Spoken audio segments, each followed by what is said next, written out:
Oi pessoal, meu nome é Eulália, sou professora de espanhol. Na nossa aula de hoje eu vou dar algumas dicas sobre estratégias de leitura. Estratégias de leitura são algumas técnicas que auxiliam no entendimento e na leitura do texto, para que a gente possa fazer uma leitura mais rápida e absorver mais informações. No caso do espanhol e das provas de vestibular e Enem, as estratégias de leitura elas vão auxiliar a gente a compreender o texto para poder assinalar a alternativa correta. Como a primeira estratégia é a predição, que é o primeiro passo ao se iniciar a leitura. A predição consiste em estabelecer previsões acerca do texto. Então, nessa etapa é muito importante a gente observar o título, os subtítulos, gráfico, tabelas, imagens, tudo que dialoga com o texto escrito. E também nessa etapa é importante a gente observar a fonte do texto, porque muitas vezes a gente vê aonde o texto é publicado pode nos dar muitas informações sobre o estilo dele e o objetivo do texto, tudo isso para auxiliar na interpretação.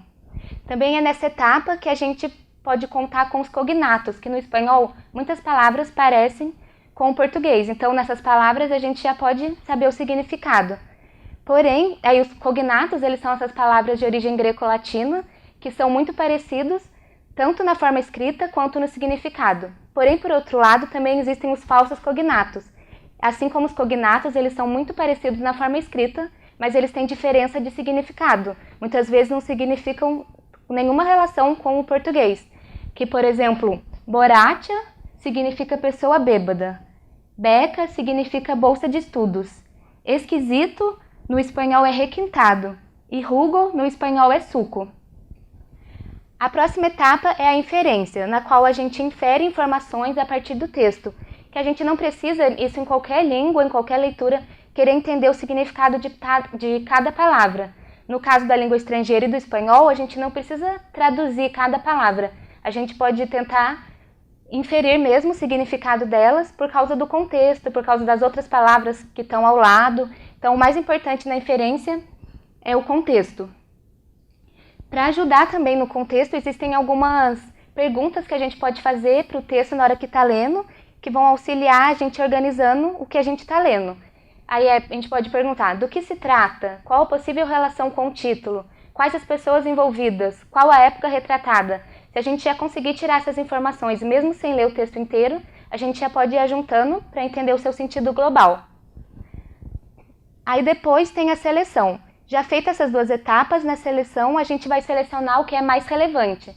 Então nessa etapa a gente também tem que prestar atenção nas palavras repetidas, palavras-chave, que muitas vezes elas vão estar em torno do tema central. E muitas vezes essas palavras elas podem estar até no título ou no enunciado das questões. É muito importante em todas essas etapas a gente ter o conhecimento prévio sobre o assunto. No caso das questões, a gente não tem como saber o que será cobrado, qual texto que vai ter lá na hora da prova. Então é importante que o aluno tenha conhecimento de mundo, esteja sempre lendo notícias, atualidades e as matérias mesmo da escola. Também é muito importante o raciocínio lógico, porque muitas questões, muitos textos já vão dar pistas da resposta. Às vezes um texto com duas perguntas, numa pergunta já dá a dica para responder a outra ou já dá uma dica para entender melhor o texto.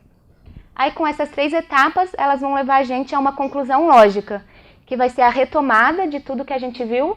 Então é hora da gente pensar nas hipóteses, aí a gente vai verificar se elas estão corretas ou não. Tudo isso com o objetivo de compreender e interpretar o texto. Por hoje é isso, espero que eu tenha ajudado. Muito obrigada pela atenção. Hasta luego!